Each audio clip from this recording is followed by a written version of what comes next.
12.5 లక్షల మంది విద్యార్థులు ఈరోజు రాష్ట్రంలో ఉపకార వేతనాల కోసం వెయిట్ చేస్తున్నారు. విద్యా సంవత్సరం మీరు ఉదాహరణకు తెలంగాణలో ప్రజాపాలన కాదు, ఇది ప్రజల మీద ప్రతీకార పాలన నడుస్తూ ఉన్నది. విద్యార్థుల మీద ప్రతీకార పాలన నడుస్తూ ఉన్నది. అదేవిధంగా నిరుద్యోగుల మీద కూడా ప్రతీకార పాలన నడుస్తూ ఉన్నది. తెలంగాణలో ఉన్నత విద్యలో 12.5 లక్షల మంది విద్యార్థులు చదువుతున్నారు.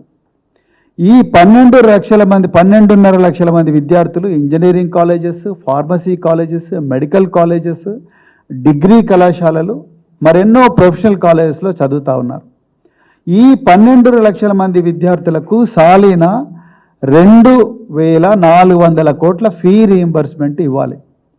ఇప్పటి వరకు ఈ ఉన్నత విద్యాలయాలకు ప్రభుత్వం చెల్లించాల్సిన పెండింగ్ బకాయిలు 5,900 కోట్లు. ఈ 5,900 కోట్లు కేవలం ఈ 2023-24 విద్యా సంవత్సరం వరకే. మరి 2024-25 కూడా కలిపితే దాదాపుగా 8,350 కోట్లు విద్యార్థులకు ఇవ్వాల్సి ఉంటుంది.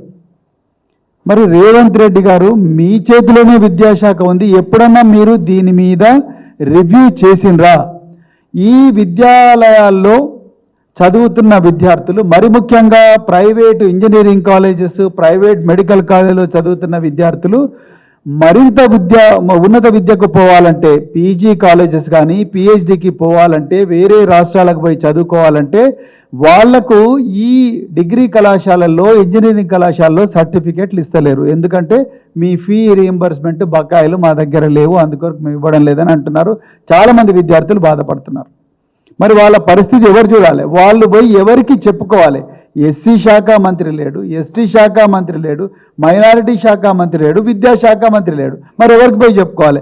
మీరేమో ప్రజల ఫిర్యాదులను నేనే డైరెక్ట్గా ప్రతిరోజు మరి ప్రజాభవన్లో స్వీకరిస్తా అన్న మీరు ఇంతవరకు ఒక్కటేసారి ప్రజావాణికి వచ్చిండ్రు.